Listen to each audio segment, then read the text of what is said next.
What's up guys, CJ here and welcome back to another all-new Hybrid Network review, this time for Solo, a Star Wars Story. Right off the top, this is going to be spoiler-free. There are no spoilers in this video, just my thoughts and opinions on the film. We are going to have more spoiler content throughout the weekend, though, explaining the major events from the movie and all of the Easter eggs and references you might have missed. Let's get down to the nitty-gritty. Solo hits theaters riding a wave of controversy that doesn't really have anything to do with the film itself. I mean, the boycott Solo movement is in full effect as a result of fans' anger at Disney's ownership of Lucasfilm really reaching a fever pitch after The Last Jedi. So in that context, as a lifelong, die-hard Star Wars fan, what did I think about the movie?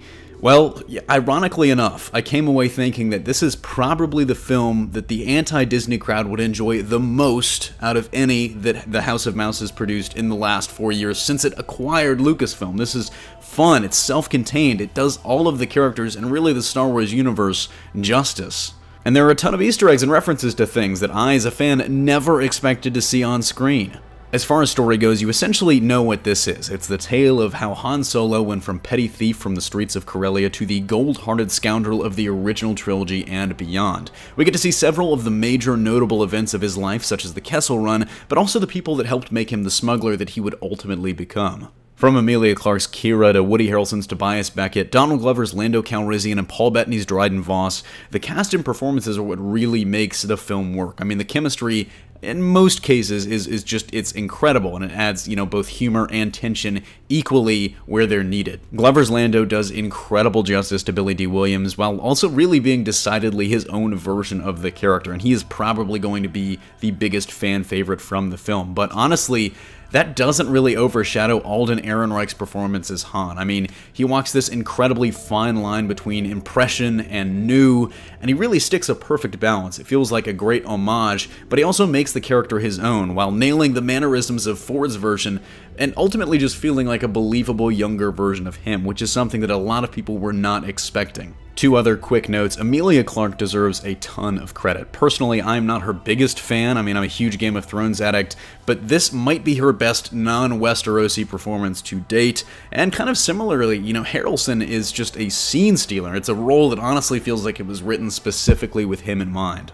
But the fan service of the movie is actually what really steals the show for me as a fan. I mean, there are Easter eggs and references by the truckload to a lot of things that, like I said, I was genuinely surprised to see happen and surprised to see included, but none of them felt unnatural or forced. The story didn't have to swerve to try and incorporate things. In fact, I would say this is honestly the closest to the feeling of the originals that Disney has made so far. Not everything is really kind of as right as rain, though. I mean, the film really struggles to get going. It doesn't actually really feel like it picks up until about 30 to 45 minutes in when we get to the main heist narrative. In that vein, there are some characters and storylines that feel either underutilized or just flat out unnecessary. I mean, case in point, Phoebe Waller-Bridge's L33T. I mean, her performance, no lie, is actually one of the standouts of the film to me, and her cause as this droid abolitionist is incredibly interesting given the fact that, droids are semi-sentient beings that are basically forced laborers,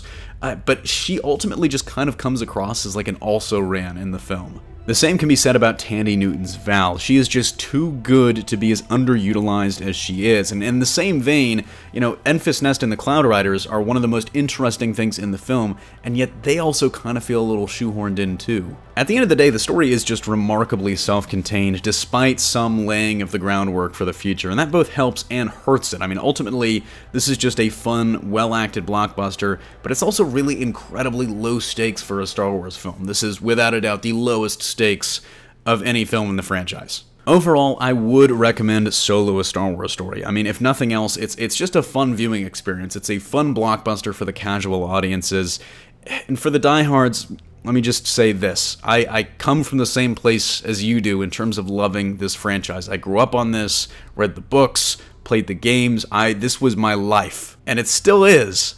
And I know that a lot of you are boycotting it, but this is the film, I think, that will make you at least a little bit proud. You will recognize so much, and honestly, there's certain things that I know are going to piss you off, but it's definitely worth the price of a matinee ticket if you got some free time next week. If you've seen it, let me know what you thought in the comment section down below, but that's gonna do it for me here. Thanks for watching. Don't forget to smash that like if you like what you saw, subscribe for more great content every single day, and consider turning on your notifications to be alerted every time we upload a new video. Signing off, this is CJ, and I'll see you next time.